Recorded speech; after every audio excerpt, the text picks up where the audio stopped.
ассалому алайкум тамошобинон. яке аз вазифаи асосии волидон ин таълиму тарбияи хурдсолон мебошад. аз инро мо низ ҳамин мавзӯъро пешниҳод менамоем. аз ҳамин шурӯъ мекунем.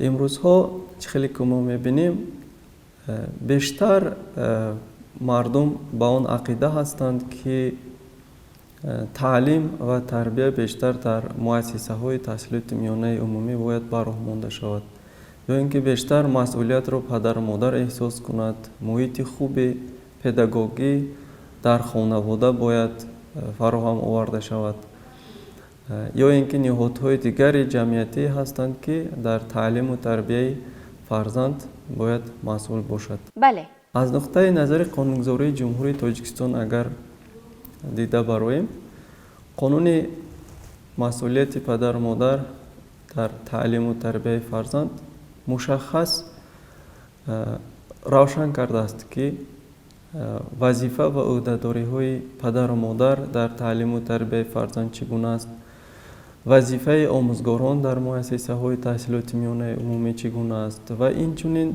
давлат ва ҷомеа. пас барои ин чӣ лозим аст? муҳаббат, вақт.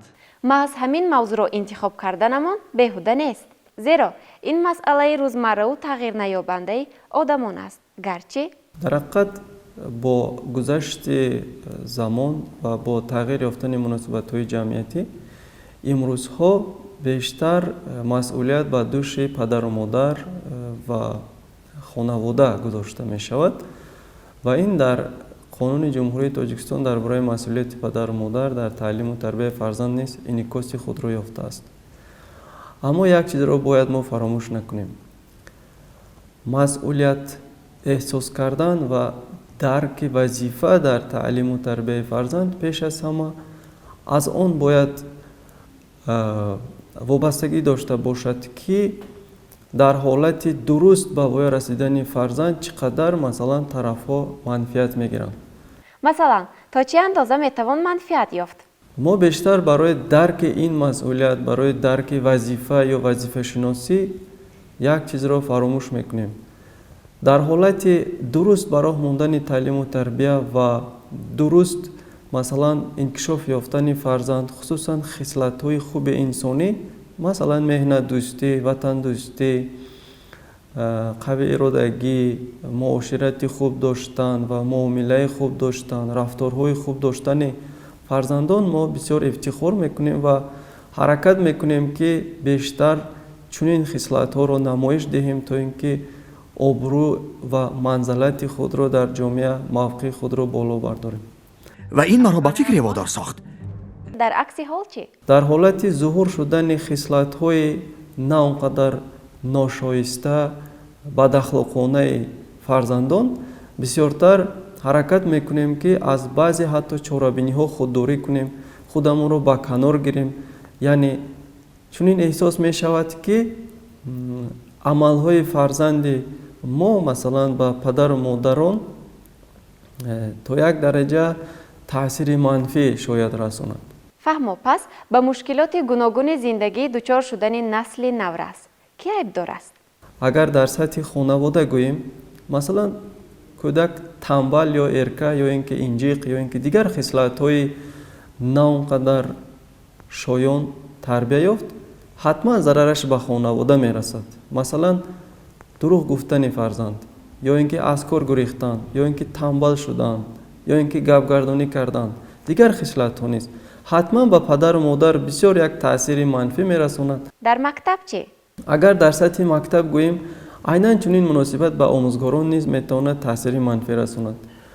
ва бубинед дар кӯчаву хиёбон, яъне дар назар дорам масъулиятшиносии муҳити иҷтимоиро, масъулиятшиносии калонсолонро новобаста ба зоне ки онҳо аъзои ин оила ҳастанд ё нестанд. масалан дар кӯчаву хиёбонҳои шаҳри Душанбе имрӯз бинед чӣ қадар ободкорӣ аст, чӣ қадар масалан истгоҳҳои нав, автобус, яъне нақлиёти мусофирбарии замонавӣ, гулгаштҳо, хиёбонҳо ва майдончаҳои варзишӣ ин қадар ободкорӣ аст. дар натиҷаи дуруст тарбия накардани наврасон метавонанд онҳо ба чунин масалан сохтмонҳо ва ба чунин ободкорӣ таъсири манфӣ расонад, чунки тарзи истифодаи онҳоро дуруст дарк карда наметавонад. ها درست. پس مقصد ما یگانه است. به راه ماندن روند تعلیم و تربیه سالم. мақсади тарбия низ ҳамин аст ки мо бояд насли наврасро дар чорчӯбаи арзишҳои миллӣ ва дар чорчӯбаи он талаботе ки дар ҷомеа имрӯз амал мекунад ба ҳаёти мустақилона омода созем. این تا چه اندازه درست است؟ чӣ қадаре ки фарзанди мо агар мустақил ва ҳаматарафа бо донишу маҳорату малака агар ба воя расад, ҳамин қадар зарараш ба худи ӯ ва ба атрофиён камтар мешавад. аз ҷумла ба падару модар, ба худи ҷомеа, ба давлат ин як муваффақияти калон аст. پس میتوان گفت که نسل نورس به این همه کوشش‌هایمان توجه و یا احتیاج دارند. ҳама вақт наврасони мо эҳтиёҷ ба кӯмаки падару модар доранд, эҳтиёҷ ба омӯзгорон доранд, эҳтиёҷ ба он калонсолоне ки ҳастанд таҷрибаи рӯзгорро бештар доранд ва бештар он сиру асрорҳои зиндагиро омӯхтанд ва метавонанд ба насли наврас бо чизеро ёд бидиҳанд. تشکر. من پرسکاو را نیز شروع میکنیم. عجیب. مردم چی میگویند؟ به فکر شما تربیه کودک بیشتر مسئولیت پدر است یا مادر؟ هر دوش جوابگر برای فرزندان. مسئولیت هر دوش.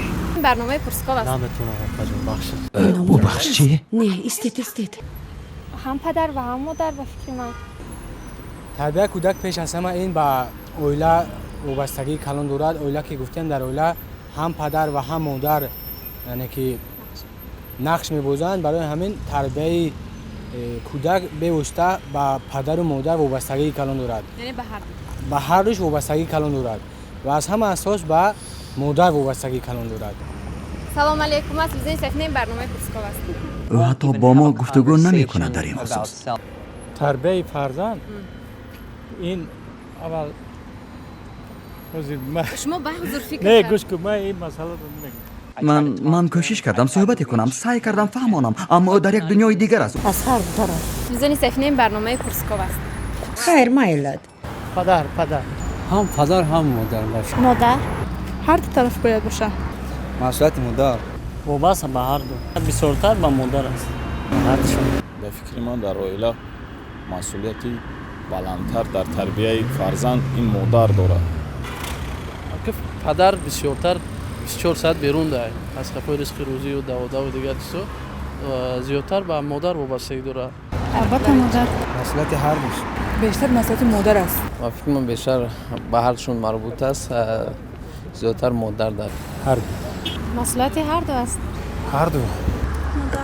مسئولیت پدر در دوره تو صاحب عقد شدن البته مادر وابستگی من بعد به هم مادر و هم پدر. هر دو. فکر من تربیت فرزند مسئولیت هم پدر است هم مادر، لیکن بسیارتر که فرزند باز در خانه همراه مادر است خیلی شاید که تاثیر مادر زیادتر باشد، لیکن مسئولیت در بردوش هر دو است. بله درست گفتید. اینجا فیصد زیادی مردم بر آن عقیده‌اند که مسئولیت بیشتر را باید مادر احساس کند. زیرا در تعلیم و تربیت تاثیر مادر بیشتر است. ولی چرا؟ برای چی؟ برخی گفتند که مادر باید عهده‌دار باشد در تعلیم و تربیت کودک. گروهی گفتند که پدر باید مسئول باشد و باز قسمت هر دو طرف. مادر برای خودش تربیت میکنه، پدر و همیشه خودش. هرچی برای که هم تربیت پدر مادر هر جو گفتگیان که تربیت کنن فرزند را. بیشتر از اینکه مادر در خانه بیشتر مشغول میشود، مسئولیت مادر بیشتره، لیکن پدرم به همه اندازه مسئولیت باید داشته باشه و نباید همه مسئولیت به ذمه مادر بذاره. یعنی مسئولیت معین حس کنم. در مثلا نظارت از بالای دست دایر کردن فرزند، نظارت از بالای که در کوچه با کی با میخورن، چی کار میکنن. هر دوش در نقش کلان کردن فرزند نقش اولین درجه را می‌بازد. زیرا که کودک بسیارتر در احاطه مادر است، در نزد مادر است. پدر باشد به کارهای بیرون از خانه که بند است، تربیت کودک به واسطه به مادران وابسته است. و از همین سبب در یک جایگی با پدر و مادر کودکانی هستند که به اویله‌ها و کودکستان‌ها یعنی جلب گردیدن. از این رو کودکستان و اویله یکی از مکتبی اساسی تربیت به کودک محسوب می‌یابد. چون که مادر با یک دست گوهر را می‌جنباند و با دست دیگر جهان را می‌جنباند. یعنی با همین مقصدی که مادر دویم با کودک است. تربیت کودک اول از مادر سر میشه. تربیت پدر باید که همه وقت در حالتی که درس می رود، در حالتی که در بیرون و بازی مشغول می شود، حتما دست پدرم در کار، سخن پدرم در کار. برای همین تو مزاح میکنی؟ برای که پدر بیشتر خفای کار و بار و زندگی چیز میره، مادر در خانه خب با پدر میاد یک سیاست برای که فرزند خانه یا که مسخره نرود. برای اینکه مادر است همون وقت تربیت میکند، تربیتگر مادر است. برای که در یک کس دخل نداره که دویده باید هرشون تربیت کنه یک جای برسونن ببوید. برای که مادر هم همین تعلیم تغییر فرزند از مادر پدر که کار میره، چون که بسیارتر مادر در پیش فرزند خود نیست. مثلا پدر میبرد به کار میره و مادر بسیارتر در نزد فرزند خود است. فهمیدید فکری برا؟ برای که سن خود را هم پدر در تربیت فرزند میگذارند هم مادر بسیارتر از مادر است، از سببی که پدر بسیارتر در کار است، مادر خانه دارد. چون که در بسیار اویله‌های اصلا ما مردم تاجیک کم مادرایی هستند که کاری دولت میکنند و پیوسته در خانه هم بیشتری وقت با فرزندان سر و کار دارند. از همین لحاظ بیشتر مسئولیت مادر است تربیت فرزند. پدر هم باید حتما سهم داشته باشد. به سهم پدر در تربیت فرزند به جایی نمیرسه، فرزند به تربیت میمونه. نه، به هر حال بیشتر مسئولیت مادر است، چون که مادر بیشتر از دل فرزند آگاه است، از معما و پرابلم های فرزند بیشتر مادر آگاه است. زیرا بزرگان هم میگن که فرزند میشه تقویم میشه، تربیت مادر میشه. برای اینکه مادر خود فرزند را بهتر میداند، کلان میکنه، تولد میکنه از کودکی تا اویله‌دار شدن تا پیر شدن. او درست میگفت، 100% درست. برای اینکه پدر دویم در کار است، در پای رزق روزی زندگی است، بیشتر به مادر. چون که ما پدرها اکثر روز وقت خدا در جای کار میگذارونیم، مادرها بسیارتر وقتی چی دارن که با کودک‌ها کار کنن، تربیت کنن. تربیت بسیار چیزی مهمه برای فرزند. چون که به یکدیگر تربیت پورا نمیشه. حتما باید که هم پدر و هم مادر در تربیت کودک اشتراک کنند. برای اینکه پدر و مادر وظیفه دارند برای تربیت نسل خودشان. برای که اون از اویله وابسته است. بیشتر به مادر البته، لیکن پدر هم سهمدار باید باشد.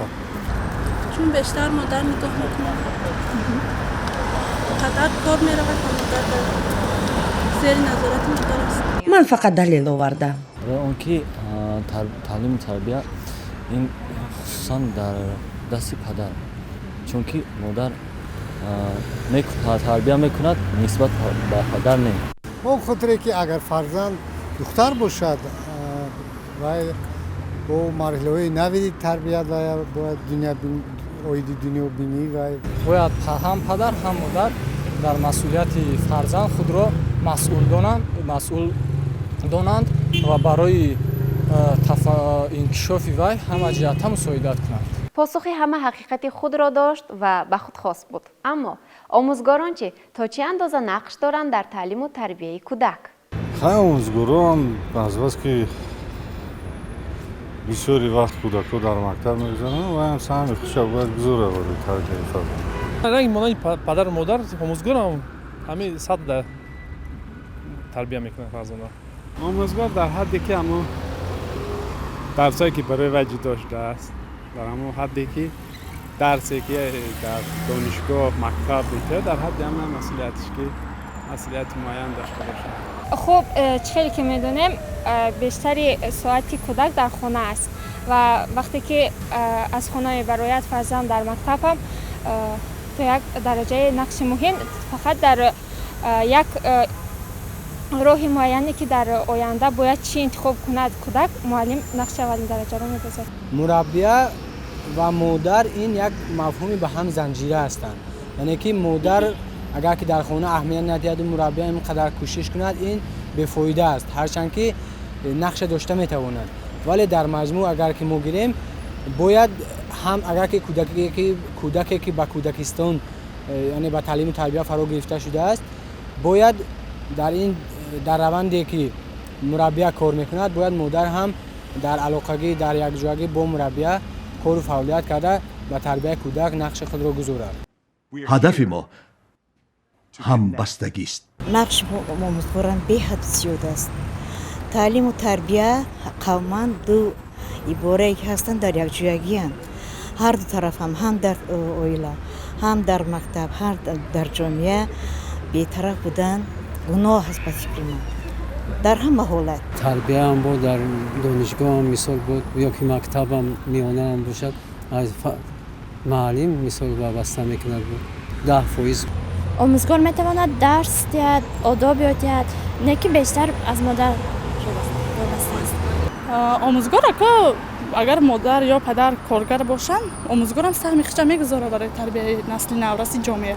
омӯзгорам ҳам ба монанди модар монанди падар модаре ки морам фаҳмондагӣ мекунад. омӯзгорам нақшаш бисёр аст, мумкин бисёртар аз падар, барои он ки кӯдак дар мактаб таълим мегузорад ва меомӯзад. нақши омӯзгор низ дар таълиму тарбияи фарзандон калон аст. масъулияти омӯзгор низ баланд аст, аз сабабе ки фарзанд танҳо дар давраи таҳсил дар соати дарс будан дар мактаб иштирок дораду дар мактаб ҳузур дорад. барои ҳамин дар муқоиса бо масъулияти модар, масъулияти омӯзгор камтар аст. ба ҳар ҳол омӯзгор низ масъулият дорад. ту хубтар медонӣ? шояд 60%, 50% нақши омӯзгорам муҳим аст. омӯзгор то ҳамон андозае ки ҳамон чанд соате ки кӯдак дар мактаб аст, баъди он модар сари кор борад, на омӯзгор. омӯзгор фақат ҳамон 4 соат ё ки 5 соате ки кӯдак дар тарбияи омӯзгор меист, ҳамон вақт. яки ба фикри ман ки 99% тарбияи кӯдак аз модар. албатта ҷа нақши омӯзгорам бисёр муҳим аст, чунки ҳангоме ки мо фарзандора агар ба дабистон роҳӣ мекунем ё ба боғча роҳӣ мекунем, рӯзи зиёд дар назди ваё ҳастанд, дар назорати ваё ҳастанд. аз ин рӯ ваёам бояд хонаи дуюми фарзандои мо ҳисобида мешавад. ваёам бисёр як нақши муҳим мебозанд дар тарбияи фарзандои мо. баъзи нозукиҳо ҳаст ки кӯдак аз модар меомӯзад, баъзи нозукиҳо ҳаст ки фақат аз падар метавонад омӯзад. омӯзгор то он вақт, то он соате ки бардошти худаш дорад, вазифаи худашро иҷро мекунад. лекин вақти зиёдро кӯдакон бо падару модарашон мегузаронанд. дуруст аст. рост? он асос аз оила сар мегирад. рафтори кӯдак дар мактаб аз оила вобаста аст. агар падару модар тарбияи нағз диҳанд, он дар вай муносибаташон ба мактаб муаллим аст хуб аст. фикрам нақши таълим дорад, чун бештар низ дар рӯзона дар назди омӯзгор яъне таълим тарбия мегирад ва агар гирад яъне 4 ё 5 соат ва баъд аз он дар назди модар падар аст. омӯзгор хеле нақши муҳим дорад, чунки беёда нагуфтаанд қадри устод аз падар беш аст ва аз падар устод пеш аст.